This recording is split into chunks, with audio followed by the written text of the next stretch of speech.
Breaking news. Kia car ఇంజిన్ల చోరీ కేసులో పోలీసులు పురోగతి సాధించారు. ఆ సంస్థ ఉద్యోగి సలీంను అదుపులోకి తీసుకున్నారు. అతన్ని చెన్నైకి తరలించి ప్రశ్నిస్తున్నారు. ప్రస్తుతం ఇటీవల సత్యసాయి జిల్లాలోని కియా పరిశ్రమ నుంచి 600 ఇంజిన్లు మాయమయ్యాయి. ప్లాంట్ మేనేజర్ ఫిర్యాదు కేసు నమోదు చేసిన పోలీసులు స్పెషల్ టీం ఏర్పాటు చేసి విచారిస్తున్నారు. ప్లాంట్ సీసీటీవీ ఫుటేజ్ పరిశీలించగా ఉద్యోగి సలీం అనుమానాస్పదంగా తిరుగుతున్నట్లు గుర్తించారు. అతన్ని అదుపులోకి తీసుకొని ప్రశ్నిస్తున్నారు. ఈ కేసును స్వయంగా DGP office పర్యవేక్షిస్తోంది.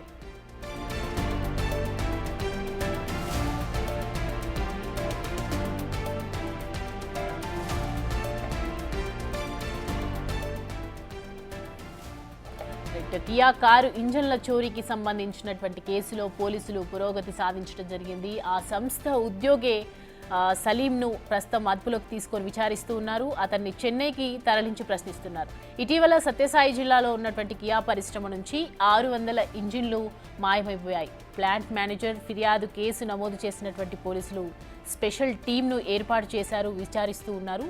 Plant CCTV footage పరిశీలించగా ఉద్యోగి సలీం అనుమానాస్పదంగా తిరుగుతున్నట్లు గుర్తించారు.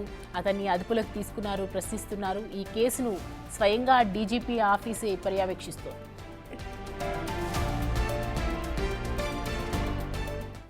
ఈ అంశానికి సంబంధించి పూర్తి డీటెయిల్స్ మా ప్రతినిధి యోగానంద్ అందిస్తారు. యోగానంద్, సలీం అనే వ్యక్తి ఎంతకాలంగా ఉద్యోగం చేస్తున్నారు ఆ కంపెనీలో? అసలు ఈ ఘటన ఏ విధంగా వెలుగులోకి వచ్చింది? రైట్ సౌమ్య, కియా పరిశ్రమలో కార్ల ఇంజన్ల చోరీ, ఇంటి దొంగల పనయాన్ని స్పష్టంగా ప్రస్తుతం అయితే అర్థమవుతోంది. ఏదైతే ఈ కేసులో మా ఉద్యోగి పఠాన్ సలీం ను ఒక సీసీ కెమెరాల వద్ద అనుమానాస్పదంగా తిరుగుతున్న వ్యక్తిని ప్రశ్నించగా కూడా పోలీసులు చెన్నైకి తరలించి తన అదుపులో తీసుకున్నప్పుడు తెలుస్తుంది మనకు. ఇంకా ఇతర ఉద్యోగులు కూడా ప్రమేయం ఉన్నట్టు తెలుస్తుంది.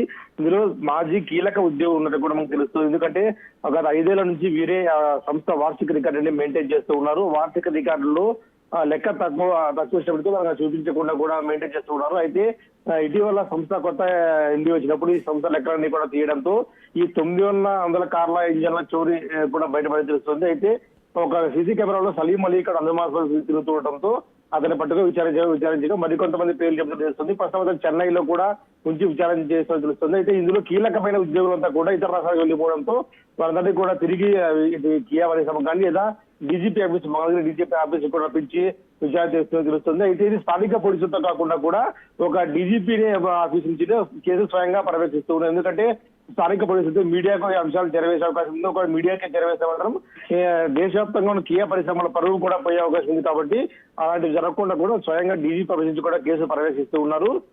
అయితే ఈ కేసులో సిట్ కూడా ఏర్పాటు చేసి సిట్ దర్యాప్తు బృందం అలాగే కియా అంతర్గత విచారణ కూడా జరుగుతోంది. ఈ 3 బృందాలు నివేదిక ఇచ్చిన తర్వాత అన్ని కలిపి ప్రెస్ మీట్ నిర్వహించే అవకాశం ఉంటుంది. అయితే ఈ ఇంజన్లు ఇప్పుడు ఎక్కడికి తరలించారో తెలియదు. ఎందుకంటే ఇంజన్లు తీసుకెళ్లి బయట వాడుకునే అవకాశం లేదు. తిరిగి మరి ఏమన్నా ట్యాంపర్ చేసి ఎక్కడికైనా తరలించారన్నది కూడా పోలీసు అంతర్గత విచారణ తెలియ అవకాశం కనిపిస్తుంది. Soumya. Right Yoganand, thanks for the updates.